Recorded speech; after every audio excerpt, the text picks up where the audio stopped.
gentle viewers. We would like to welcome you to the Edgar Allan Poe Experience, Tales of Terror. Tonight we will bring to life here on the virtual stage some of the literary genius's most famous works. Written by our showrunner, Molly Likovich, she has woven together a tapestry of theater out of the tales and poetry of Poe. Our show will be told in 6 parts, running roughly 1 hour without an intermission. So please make sure you've gone to the restroom, acquired your refreshments, and have let in any ravens that may be rapping on your door. Without much further ado, please sit back, relax, don't bother silencing your cell phones. And prepare yourself for something truly frightening. Enjoy the show.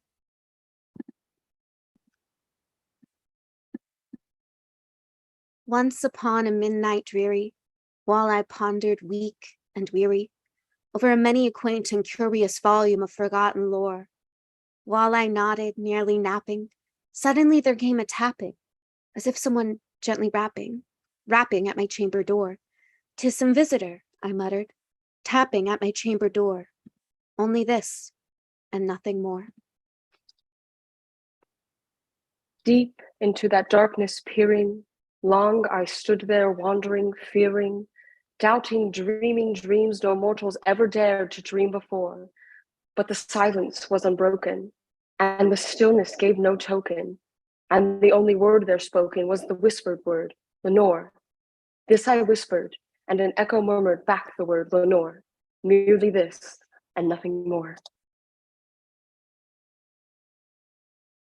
This ebony bird beguiling my sad fancy into smiling by the grave and stern decorum of the countenance it wore. Though thy crest be shorn and shaven, thou sure art no craven. Ghastly grim and ancient raven wandering from the nightly shore, tell me what thy lordly name is on the night's Plutonian shore. Quoth the raven, nevermore. Prophet, said I, think of evil.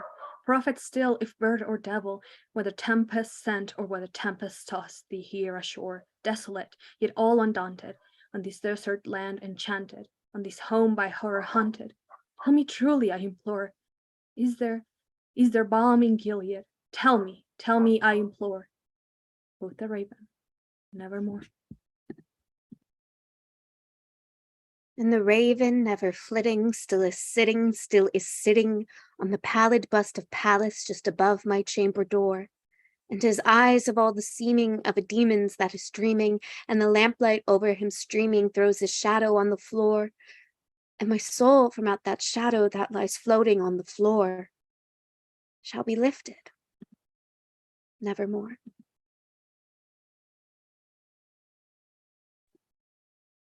With the first glimpse of the building, a sense of insufferable gloom pervaded my spirit.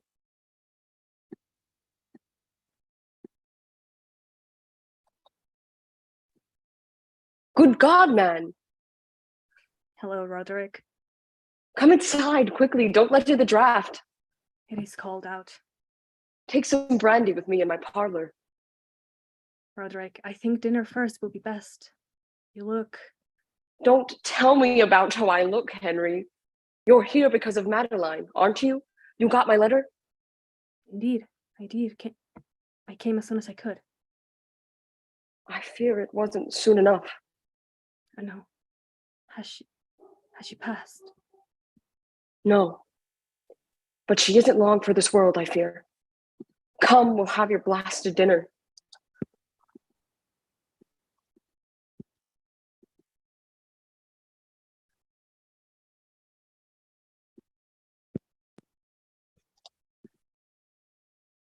Roderick, you must forgive me if I seem too bold.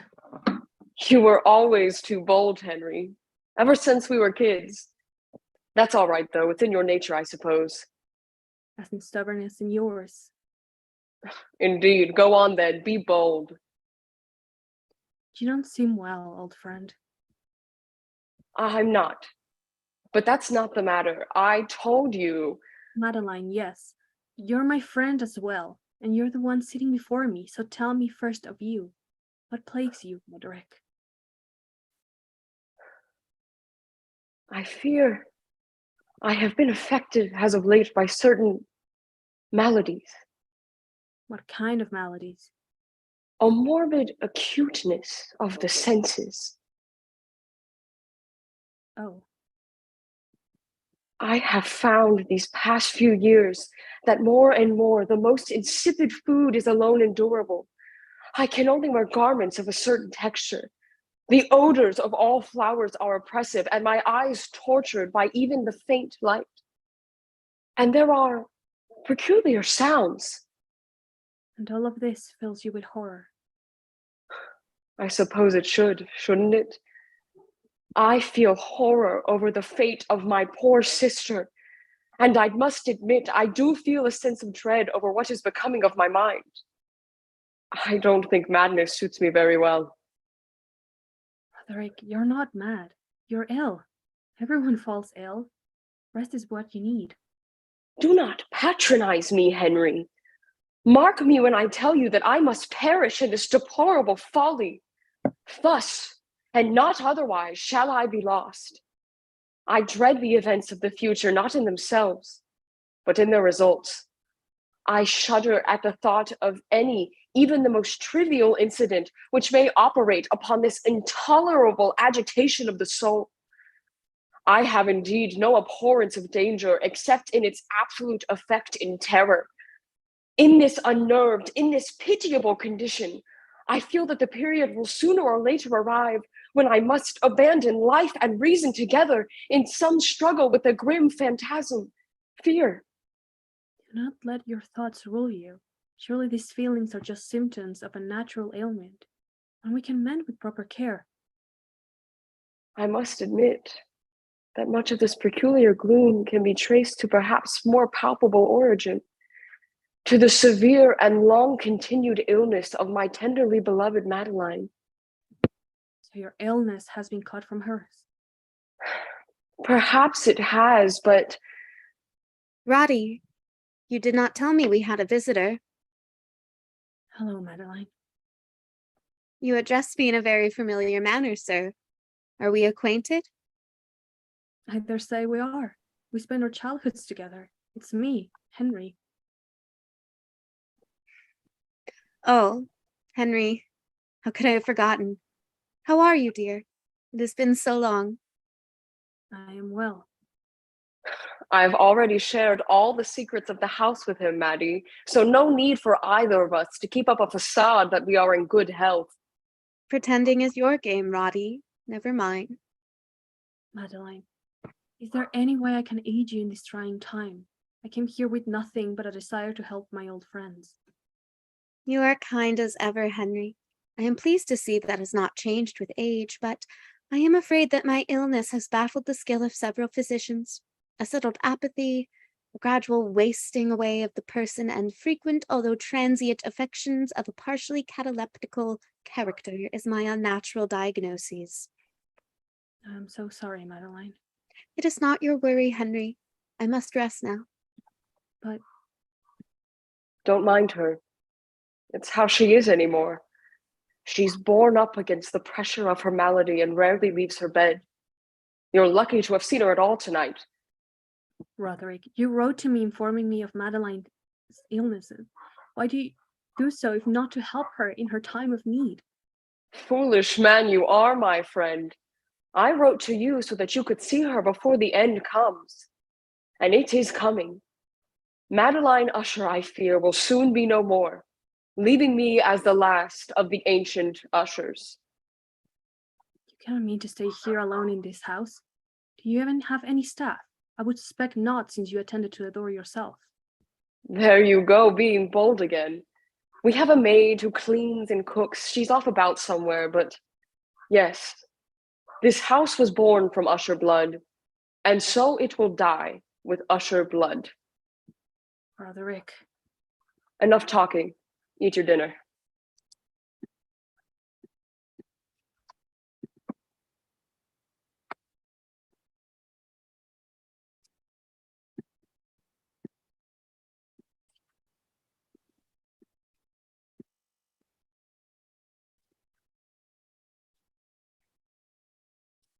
Tell me, my friend, are you beholden to the theory of the sentience of all vegetable things?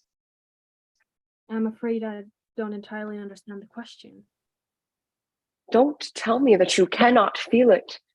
As you sit here surrounded by these walls, hearing the strange sounds of the wind moving through the house, breathing in the odd scented air, you must feel it. I am certain of that. I am not the only one who suffers from the house. You think the house is alive? My forefathers built this house, and they left a piece of themselves behind. You mean their bodies? Their bodies are all buried in the family tomb. No usher leaves this estate, even in death. Now you're just being fanciful, engaging in fireside stories. You have left this state numerous times in your life. We met not here, but at school when we were boys. I am well aware of where we met, Henry, but my bones will never leave here once I am gone. Neither will my soul. And don't speak to me of your sciences and your utter lack of beliefs. The souls of every usher haunt these halls, and they are restless. Why are they restless? Wouldn't you be? I suppose. I believe that the very first ushers cursed this place. The halls are haunted, and I shall soon join their ranks. Do not speak this way. I speak the truth. In time, you will see, and you will believe.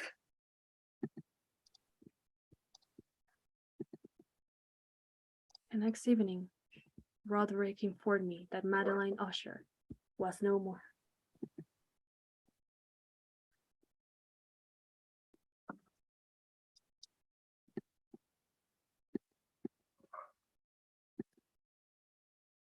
Perhaps we should wait to lay Madeline's body to rest until after the doctors have arrived and had a chance to examine it. What is the point in desecrating my sister's corpse? She is gone. The doctors did not save her then, and they will not save her now. I care not who you wish to call upon and wait for. Call a priest, call a physician, call a damned witch doctor for all I care. But I will lay my sister to rest, and I will do it tonight. All right, Roderick. All right.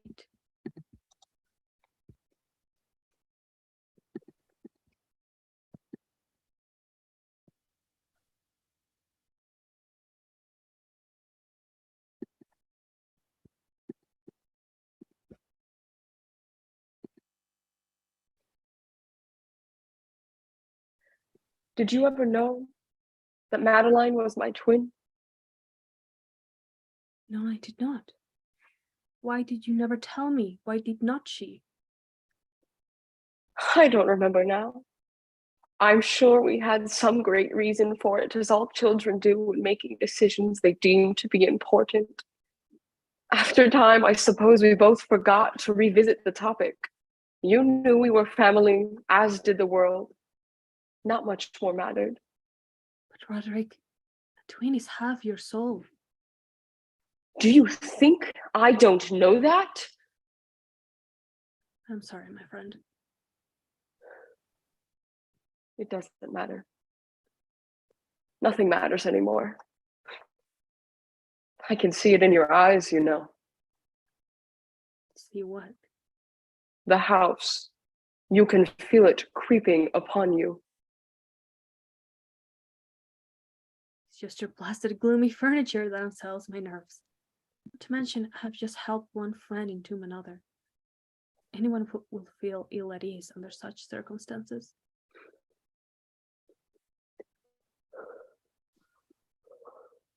Roderick, what is it? You see it, have you not? You see it now, I am sure. These appearances which bewilder you are merely electrical phenomena, not uncommon. Or it may be that they have their ghastly origin in the rank miasma of the tarn. Let us shut up the windows. The air is chilly.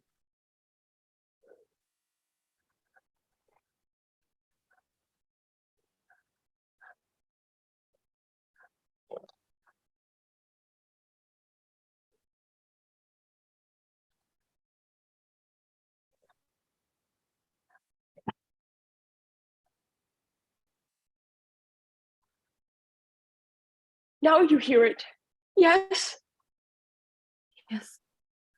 What is it? Madam, we've buried her alive.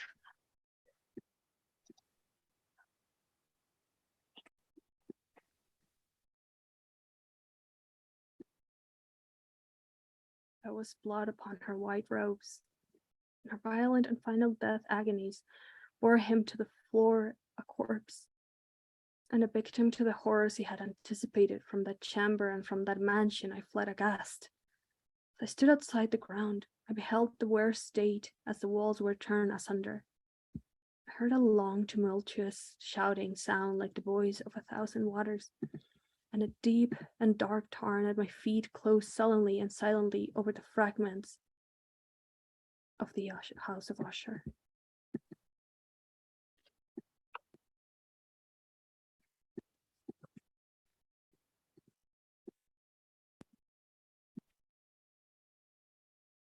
It was many and many a year ago, in a kingdom by the sea, that a maiden there lived whom you should know by the name of Annabel Lee. And this maiden she lived with no other thought than to love and be loved by me. I was a child and she was a child in this kingdom by the sea, but we loved with a love that was more than love, I and my Annabel Lee. The angels, not half so happy in heaven, went envying her and me. That was the reason, as all men know, in this kingdom by the sea, that the wind came out of the cloud by night, chilling and killing my Annabel Lee. But our love was stronger by far than the love of those who were older than we, of many far wiser than we. And neither the angels in heaven above, nor the demons down under the sea, can ever dissever my soul from the soul of the beautiful Annabel Lee. For the moon never beams without bringing me dreams of the beautiful Annabel Lee. And the stars never rise, but I feel the bright eyes of the beautiful Annabel Lee.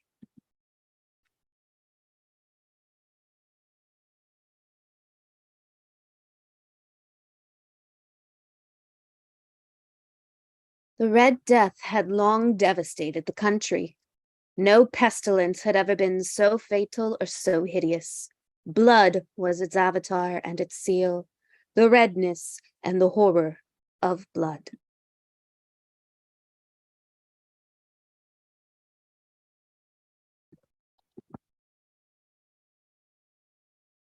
My lord, the courtiers are arriving. Excellent. Shall be but a moment more. Entertain them for me, my love. My prince, I was thinking, that is, I noticed when I went down to the kitchens to speak with the baker about tonight's ball. Why, were you speaking to the baker? Have you not a dozen ladies' maids I have provided for you? Even the queen does not have half as many. The baker is a friend. I saw someone through the gate when I was leaving the kitchens to return to you. And who was that, my love? A peasant, my prince. And what of that? They were so young, but a child, no older than 12, I would say. And they looked ghastly. Their face bore profuse bleeding at the pores. The poor thing's face was practically stained red. My God, darling, do not tell me of such things when I'm about to entertain. My prince, I think we should postpone tonight's festivities. Do you think your judgment more sound than that of your prince? Your lord and master? Do you tell me this to say that I do not know how to run my own realm? No, my lord, of course not. Good. The external world can take care of itself. In the meantime, let us enjoy our follies while we can, lest we also come to the same bloody fate as your beloved peasants.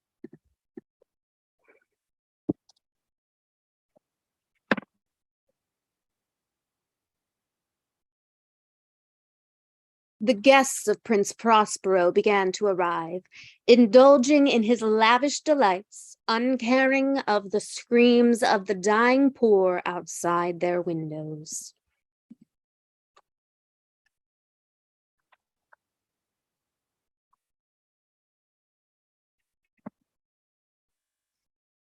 What a voluptuous scene. I love a masquerade. So strange, these many apartments, though. The prince does have a penchant for the bizarre. Oh, don't be silly. It's true, my dear. Our prince is a very odd duck, but it makes for the most fabulous affairs. Have you seen the many rooms? They are so irregularly disposed by the vision it can be embraced by little more than one at a time. And there are sharp turns every 20 or 30 yards. It provides the most novel effect. And in the middle of each wall is a beautiful, narrow, Gothic window. I've heard that all these apartments are organized by color, red, purple, ebony, and so on. Traveling down the halls is like walking through something akin to a dream. Or a nightmare. Oh, come now, darling, don't be droll. Let us have some fun while we can. Oh dear, here comes the princess consort. Now there's a splendid use of the word droll.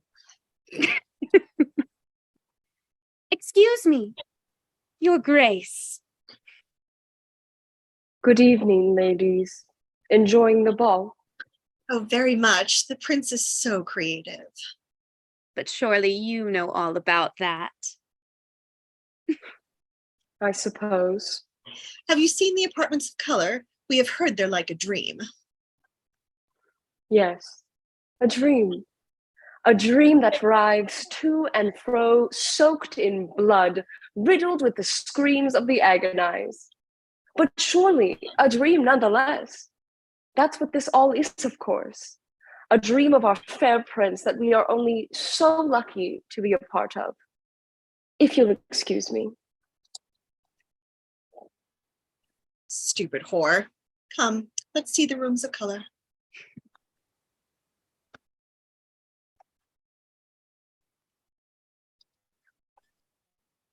Oh, my love. Hello, my prince. Your ball is truly marvelous. Indeed. Do you see now how foolish you sounded earlier? Yes, I suppose I do. I do not.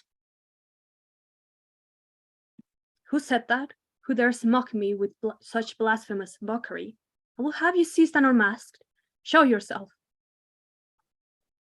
Good evening, Prince Prospero. Who are you? Your most honored guest, one you have delayed for far too long. The only one left, it would seem. Oh, my lord. What have you done? You've killed them. You've killed them all. No, my prince. You did. You demon. You wretch. I'll kill you for this. I'm terribly sorry, dear prince, but I'm afraid it's too late.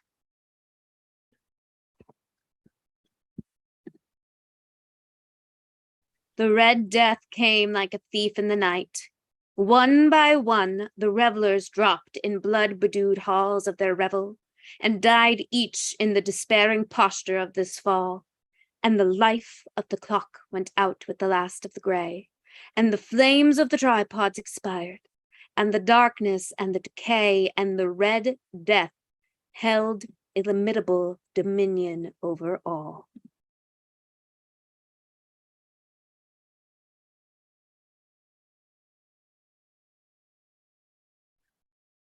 There are some qualities, some incorporate things that have a double life, which thus is made a type of that twin entity which springs from matter and light, evinced in solid and shade.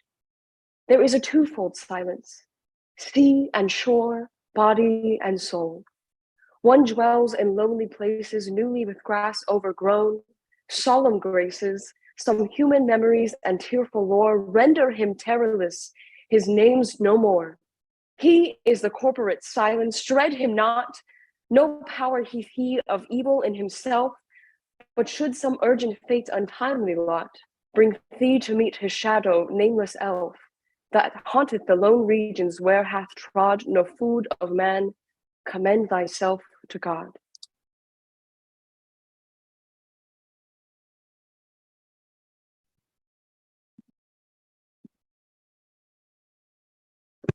Misery is manifold.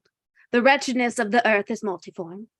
How is it that from beauty I have derived a type of unloveliness from the covenant of peace a simple sorrow. But as ethics, evil is a consequence of good. So, in fact, out of joy is sorrow born, either the memory of past bliss or the anguish of today, or the agonizes which have their origin in ecstasies. Good morning, cousin. Berenice and I are cousins. We grew up together in my paternal halls. Yet, differently we grew. I, ill of health and buried in gloom. She, agile, graceful, and overflowing with energy. What are you up to today, Agaius? Studying. That much I gathered. You're always studying, all holed up in this library, nose deep in your books. Was not your nose in a book but a moment ago? It was, but now I'm talking to my dear cousin, saving his eyes from going blind from all his dull studying. That is not how one goes blind. How would you know? Have you ever met a blind man? Berenice, did you come in here just to vex me? No, that's just a lovely addition to my initial joys of gazing upon your face. I see. Come for a walk with me. It's a lovely day. Your books will be there when we return. Oh, Berenice, how you roam so carelessly through life, with no thought of the shadows in your path, or the slight flight of the raven-winged hours. What riddles you speak in, cousin? I speak the truth. Do you intend to live your life inside this room? Here you stand before me breathing, and yet you have not truly lived. I seek not to convince anyone but myself what I know to be true. More riddles. Berenice, how vividly you stand before me now, a gorgeous and fantastic beauty, O sylph amid the shrubberies of Arnheim, O naiad among its fountains. First you condescend to me, and now you seek to flatter me. I only ever seek to speak honestly. I cannot afford to take a walk today, cousin. Neither can you. I will not be a victim to my disease. Unlike you, I intend to live my life before it lives me. Disease, a fatal disease, fell like a simoon upon her frame, and even while I gazed upon her, the spirit of change swept over her, pervading my mind, her habits, and her character, and in a manner most subtle and terrible, disturbing even the identity of her person. In the meantime, my own disease, for I have been told that I should call it by no other appellation, then grew rapidly upon me, and assumed finally a monomaniac character of a novel and extraordinary form, hourly and momently gaining vigor, and at length obtaining over me the most incomprehensible ascendancy. This monomania, if I at length must so term it, consisted in a morbid irritability of those properties of the mind in metaphysical science termed the attentive.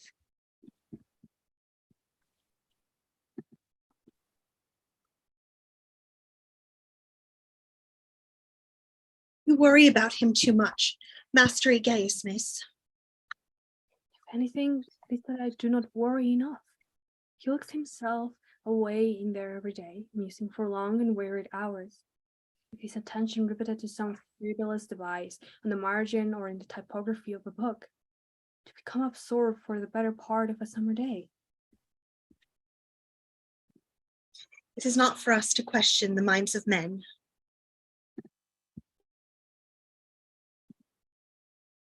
It's true. I would spend an entire day enraptured by the scent of a flower, or the shadow falling slant upon the tapestry, or upon the floor. In a word, the powers of mind more particularly exercised were, with me, as I have said before, the attentive, and are, with the daydreamer, the speculative. I believe he thinks too much. Many men do, miss. He thinks himself a great deal brighter than me. Men tend to always think that way when it comes to women, I'm afraid. I can see the disapproving thoughts swirling in his mind whenever I walk into a room. He said that my illness has not so very much affected my outer appearance, but he looks upon me as a leper. Men can be fickle creatures, miss. Men can be cruel creatures. during the brightest days of her unparalleled most beauty. Surely I never loved her. In the strange anomaly of my existence, feelings with me had never been of the heart, and my passions always were of the mind. Through the gray of the early morning, among trellis shadows of the forest at noonday, and in the silence of my library at night, she had flitted by my eyes, and I had seen her, not as the living in the earth, but as the abstraction of such a being, not as a thing to admire, but to analyze, not as the object of love, but as the theme of the most abstruse, although desolatory speculation. I can see him shudder in my presence and grow pale at my approach. He laments for your condition, miss. No, he longs to dissect it like a creature in a lab. I have loved him once. There was one evil time he spoke to me of marriage. Evil? Yes, evil, for he only wanted to marry me when I was beautiful and exciting to him. As the winter drags on, our nuptials are approaching. I sit here in the inner apartment of my library. Is that Berenice I see before me? I cannot tell. She speaks no words. I feel a chill run through my frame, and a sense of insufferable anxiety begin to oppress me. Her eyes are lifeless and lusterless and seemingly pupilless, and those shrunken lips. She parts them. She's smiling in the most peculiar way, and oh God, the teeth have changed. Would to God that I had never beheld them, or in doing so, would have died.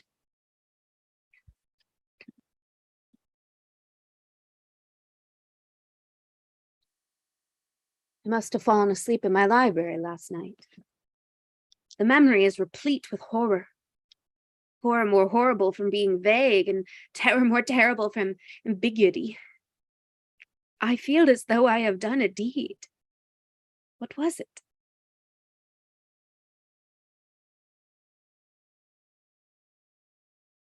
I have seen this before.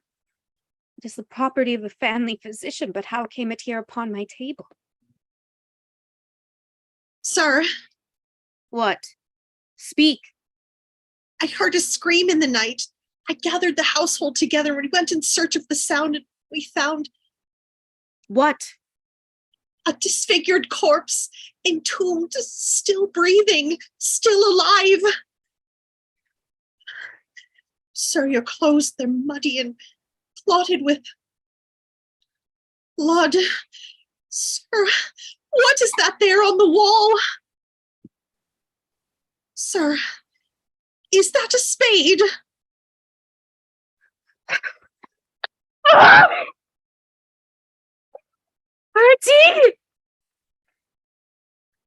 Artie!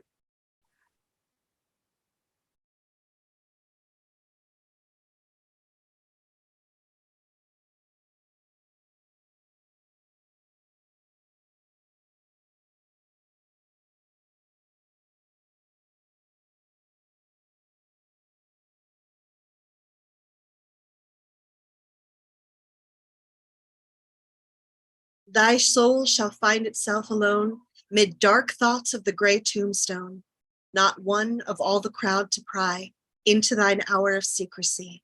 Be silent in that solitude, for which is not loneliness, for then the spirits of the dead who stood in life before thee are again in death around thee, and their will shall overshadow thee. Be still.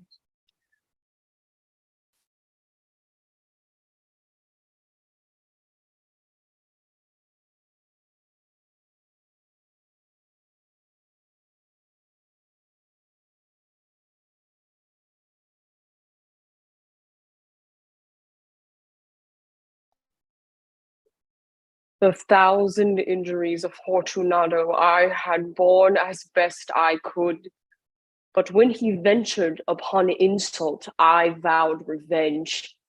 I must not only punish, but punish with impunity. It's carnival season, and every Italian in sight is heavy with drink. Fortunato certainly among them, for he is a man who prides himself on his connoisseurship in wine. Ah, here he comes now. My dear Fortunato, you are luckily met. How remarkably well looking you are today. But I have received a pipe of what passes for Amontillado, and I have my doubts. How? Amontillado? A pipe? Impossible.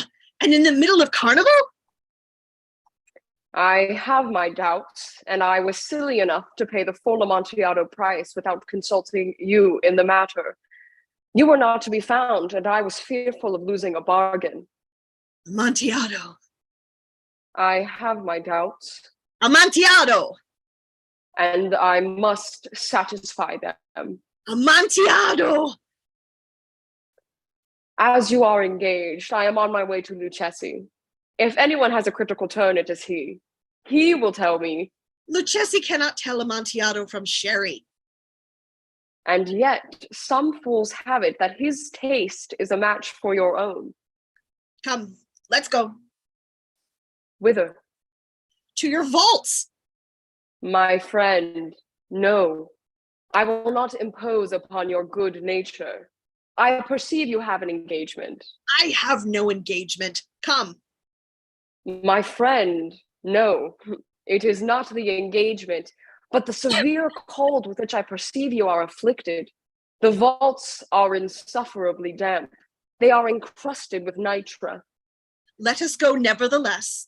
The cold is mere nothing. Amontillado.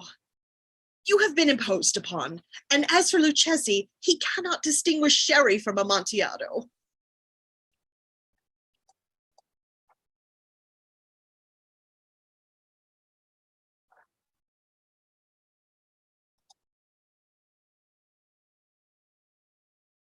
The pipe? It is farther on, but observe the white webwork which gleams from these cavern walls. Nitra? Nitra, how long have you had that cough? It is nothing. Come, we will go back. Your health is precious. You are rich, respected, admired, beloved. You are happy, as once I was. You are a man to be missed. For me, it is no matter. We will go back, you will be ill, and I cannot be responsible. Besides, there is Lucchesi. Enough. The cough is mere nothing. It will not kill me. I shall not die of a cough. True. True. And indeed, I had no intention of alarming you unnecessarily, but you should use all proper caution. A draught of this Medoc will defend you from the damps.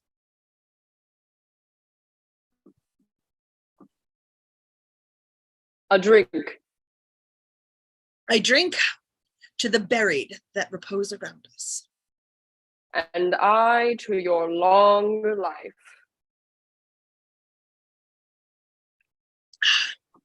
These vaults are extensive. The Montressors were a great and numerous family. I forget your arms. A huge human foot and a field azure. The foot crushes a serpent rampant whose fangs are embedded in the heel. And the motto? No one provokes me with impunity. Good. The nitre, see it increases. It hangs like moss upon the vaults. We are below the river's bed. The drops of moisture trickle among the bones. Come, we will go back ere it is too late. Your cough. It is nothing. Let us go on. But first, another draught of Medoc.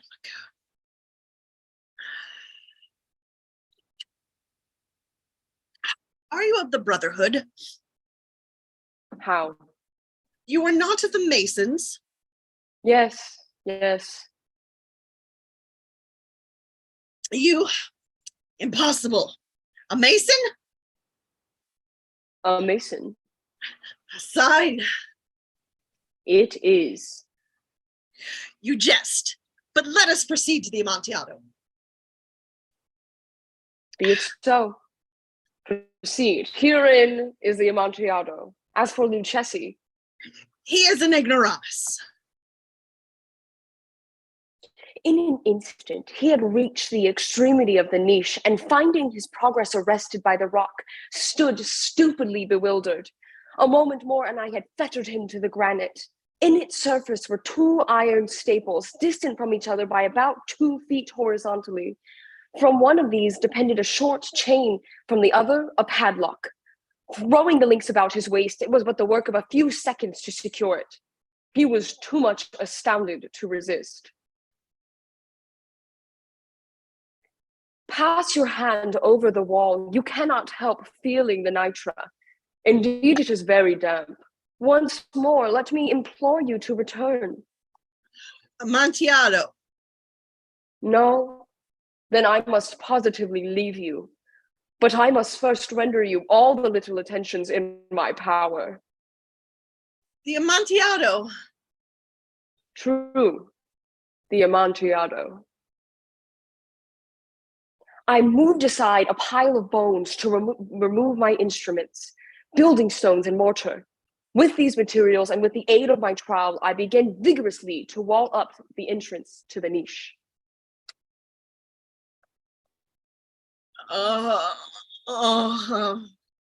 It would seem his intoxication has worn off. The wall is now nearly at eye level. I have only a few more blocks to place. I have only one more to slide into place. A very good joke. A very good joke indeed. An excellent jest. We will have many a rich laugh about it at the palazzo over our wine. The Amontillado. Yes, the Amontillado. But is it not getting late? Will they not be awaiting us at the palazzo? The Lady Fortunato and the rest? Let us be gone.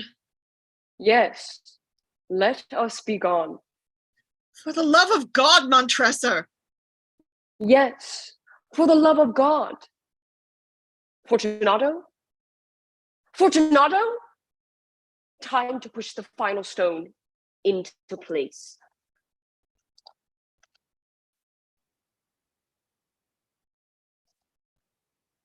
Against the new masonry, I re-erected the old rampart of bones. For the half of a century, no mortal has disturbed them.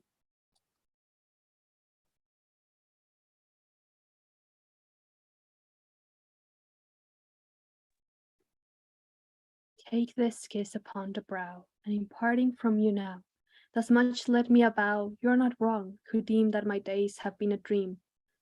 Yet if hope has flown away in a night or in a day, in a vision or in none, is it therefore the less gone? All that we see or seem is a dream within a dream. I stand amid the roar of a surf-tormented shore, and I hold within my hand grains of the golden sand. How few, yet how they creep while I weep, while I weep. Oh God, can I not grasp them with a tighter clasp? Oh God, can I not save one from the pitiless wave? Is all that we see or seem but a dream within a dream?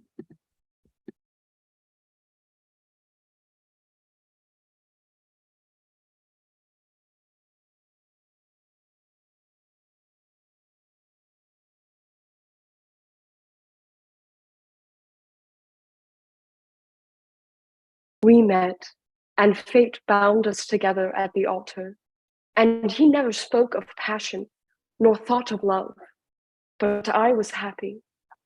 It is a happiness to wonder. It is a happiness to dream.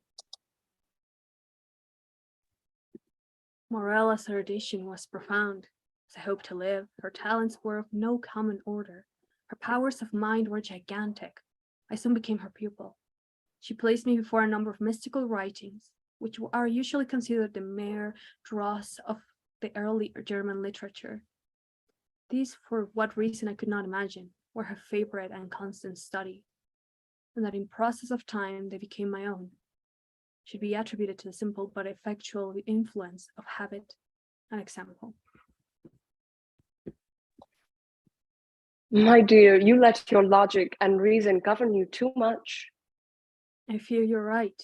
I abandon my old self now and follow your guidance. I made my way into his mind. I raked up the ashes of a dead philosophy, some low singular words whose strange meaning burned themselves into his memory. Hour after hour, he lingered by my side, dwelling upon the music of my voice. Until at length its melody was tainted with terror. There fell a shadow upon my soul. Joy faded into horror, as the most beautiful became the most hideous.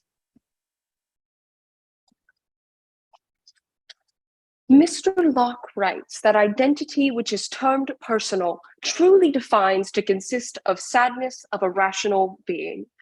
And since by person we understand an intelligent essence, having reason, is this which makes us all to be that which we call ourselves, thereby distinguishing us from other beings that think, and giving us our personal identity.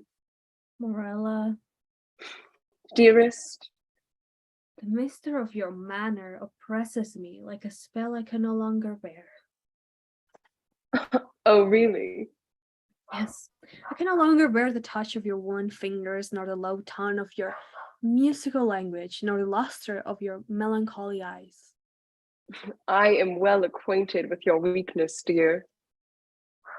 How can you carry on like nothing is amiss between us, as if there is not a chasm between us where the fear and repulsion lives? You are so dramatic. I fear you will drive yourself mad. You're the one that's driving me mad. All I do is expect the best from you. I see now that you cannot give it. The mystic arts are not for everyone, my darling, and there is no shame in admitting that there are some things your wife surpasses you in. You call this art? It is more than art. It is beauty. Look into your meaning eyes, and my soul is sickened and becomes giddy. Giddy. The giddiness of one who gazes downward into some dreary and unfathomable abyss. Rest yourself, my darling. No need to dabble further in this folly. Shall I then say that I long with an earnest and consuming desire for the moment of Morella's disease? I do.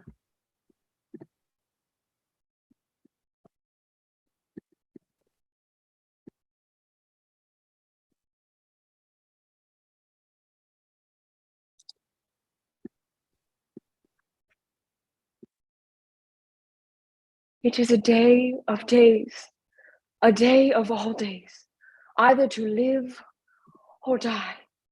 It is a fair day for the sons of earth and life, more fair for the daughters of heaven and death. Morella, I am dying, yet I shall live.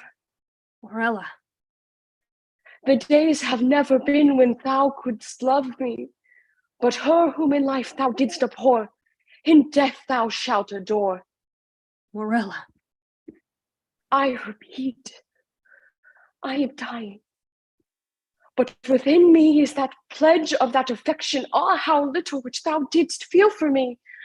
And when my spirit departs, shall the child live, thy child and mine. You're not. But your days shall be days of sorrow, which is the most lasting of impressions, as the cypress is the most enduring of trees. For the hours of your happiness are over, and joy is not gathered twice in a life, as the roses of Paestum twice a year. Thou shalt no longer then play the Tyan about with thee. You shroud on the earth, as do Muslimin at Mecca. Morella, how do you know all this? She turned her head over on the pillow, and with a slight tremor coming over her limbs, she just died. And I heard her voice no more, yet as she had foretold her child, to which in dying she had given birth, which breathed not until the mother breathed no more. Her child, a daughter, lived. And she grew strangely in stature and intellect, and was a perfect resemblance of her who had departed. And I loved her with a love more fervent than I had believed it possible to feel for any being on earth. For ere long, the heaven of this pure affection became darkened, and gloom and horror and grief swept over in clouds. As the years continued, I grew more horrified by the child. As she aged, I discovered new points of recognition in her face. She had Morella's eyes. She had Morella's nose and smile and hair, and when she spoke, it was as if she spoke aloud Morella's thoughts. 10 years passed before I could bring myself to provide a name for my daughter. I spoke nothing of her mother. I would not disturb the dead. But her uncanny resemblance to the deceased haunted me, so at long last I took her to be baptized. What is the child's name? Morella. I am here. Years and years continue to pass. Figures move by me like shadows, and all I see everywhere is Morella. I fear my daughter was never my daughter. The curse the deceased spoke of, the enduring sorrow hanging over me like the enduring cypress above Morella's tomb. He bore her body to the tomb and laughed when he found no traces of me. I am here. I have died, and yet I live.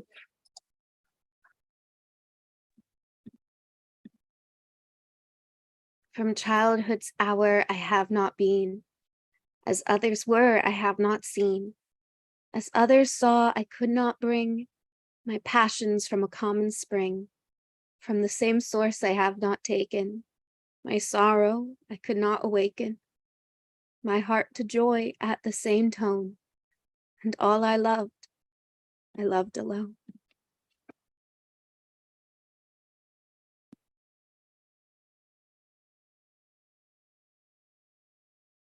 True. Nervous. Very, very dreadfully nervous I had been and am. Why will you say that I am mad? The disease had sharpened my senses, not destroyed, not dulled them. Above all was the sense of hearing acute. I heard all things in heaven and in the earth. I heard many things in hell. How then am I mad? Observe how healthily, how calmly I can tell you the whole story. It is impossible to say how first the idea entered my brain, but once conceived, it haunted me day and night.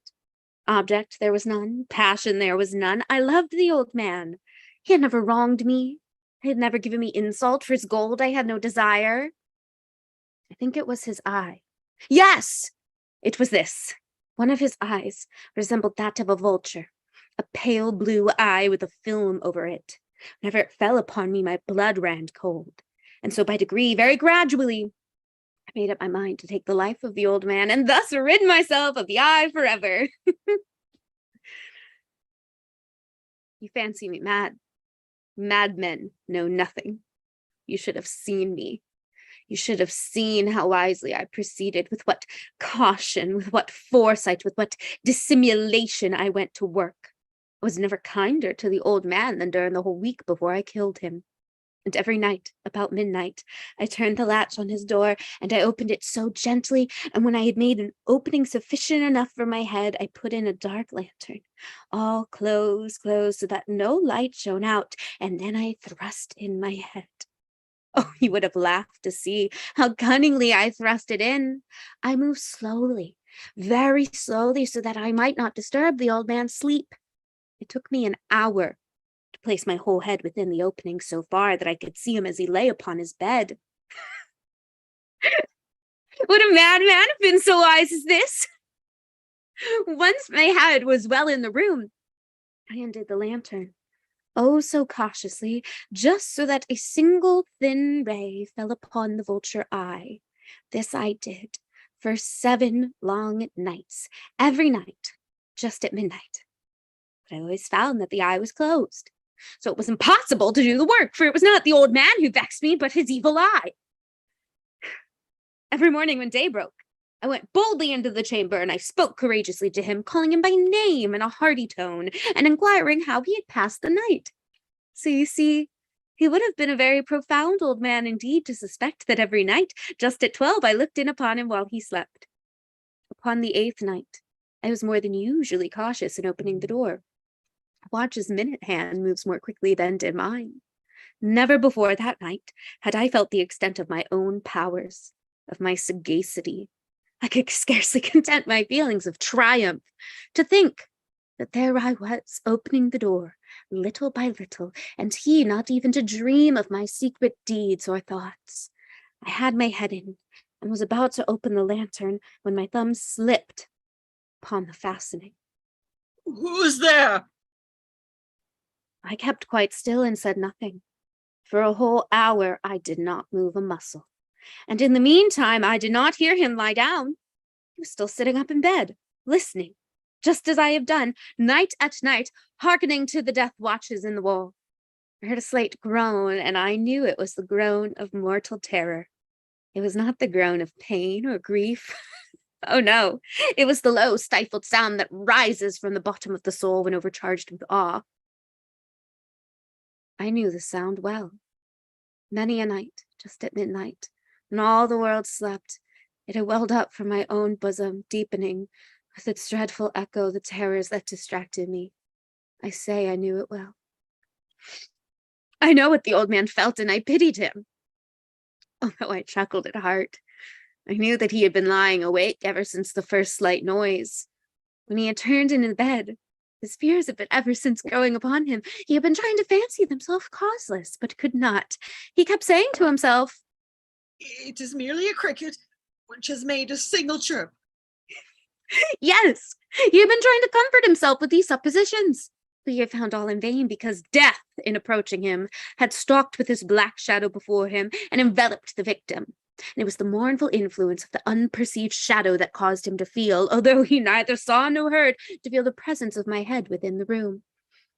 When I had waited a long time without hearing him lie down, I resolved to open a crevice in the lantern. A single dim ray, like a thread of the spider, shot out the crevice and full upon the vulture eye. It was open, wide open. I grew furious as I gazed upon it. I saw it with perfect distinctness, all a dull blue, with a hideous veil over it that chilled the very marrow in my bones. But I could see nothing else of the old man's face or person, for I had directed the ray as if by instinct to strictly upon the damned spot. And now have I not told you that what you mistake for madness is but over-acuteness of the senses? Now, I say, there came to my ears a low, dull, quick sound, such as a watch makes when enveloped in cotton. I knew that sound well, too. It was the beating of the old man's heart. It increased my fury as the beating of a drum stimulates the soldier into courage. I remained still. I scarcely breathed. I held the lantern motionless. Meanwhile, the hellish tattoo of the heart increased. It grew quicker and louder every instant. The old man's terror must have been extreme. It grew louder, I say, louder every moment. Do you mark me well? I have told you that I am nervous, so I am, and now, at the dead hour of the night, amid the dreadful silence of that old house, so strange a noise as this excited me to uncontrollable terror. Yet for some minutes longer I refrained and stood still. But the beating grew louder. I thought the heart must burst. And now a new anxiety seized me. The sound would be heard by a neighbor. The old man's hour had come. With a loud yell, I threw open the lantern. I leapt into the room. He shrieked once. Only once. In an instant, I dragged him to the floor, and I pulled the heavy bed over him. I then smiled gaily to find the deed so far done. But for many minutes, the heart beat on with a muffled sound. This, however, did not vex me. It would not be heard through the wall. At length it ceased. The old man was dead. I removed the bed and examined the corpse. Yes, he was stone dead. I placed my hand upon the heart and held it there for many minutes. There's no pulsation. His eye would trouble me no more. If you still think me mad, you will think so no longer. when I described the wise precautions I took for the concealment of the body. Night waned, I worked hastily, but in silence. First of all, I dismembered the corpse. I cut off the head and the arms and the legs. I then took up 3 planks from the flooring of the chamber, and I deposited all between the scantlings. I then replaced the board so cleverly, so cunningly, that no human eye, not even his, could have detected anything wrong. There was nothing to wash out, no stain of any kind, no blood spot, whatever. I had been too wary for that. Someone's at the door. Who's there? The police. The police. How can it be? I best open the door.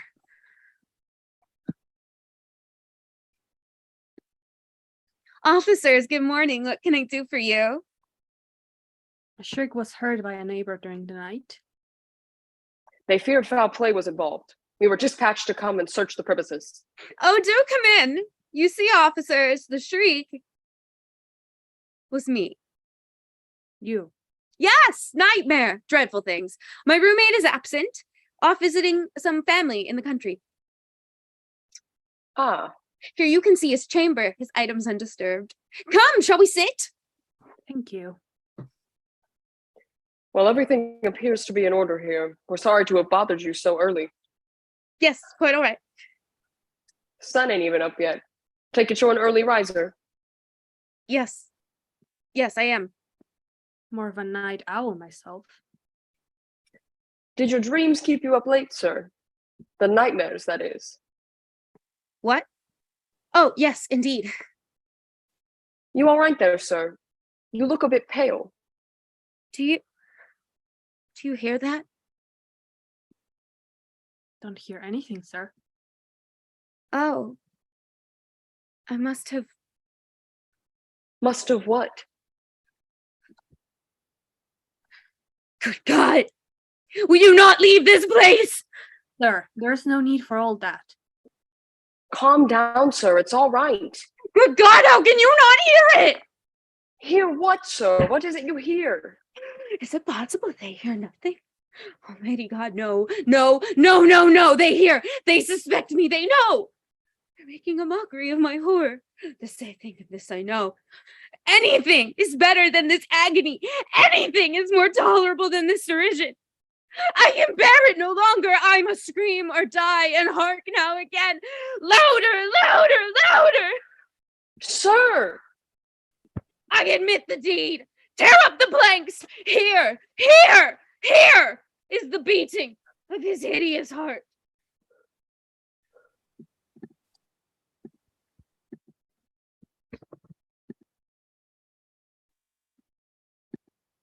Now, gentle viewers, time to show some love for our stars. Making her Bard Coven debut as the drunken, ill-fated Fortunato, it's Michi! Next up, they took to the stage tonight not only as the iconic Roderick Usher, but also the ruthless Montresor and powerful Morella. It's Emily Jacobson. Okay. This lovely lady starred tonight as Prince Prospero, as well as Berenice and Henry, Roderick's terrified friend. She's also our director. Show some love for Marcia Ruiz. And lastly, she portrayed Madeline Usher, Aegeus, Death, and the Madman. She also wrote the show. It's Molly Lakovich. Thank you so much for tuning in tonight for our second original show. The stream will stay up afterwards, so we encourage you to tell your friends about us and revisit this spooky stream as All Hallows Eve approaches. You can follow the Bard Coven on Instagram at the Bard Coven and catch us here next month on October 22nd at 9 p.m. EST for our original adaptation of the Gothic vampire novel, Carmilla. Thank you guys so much for watching.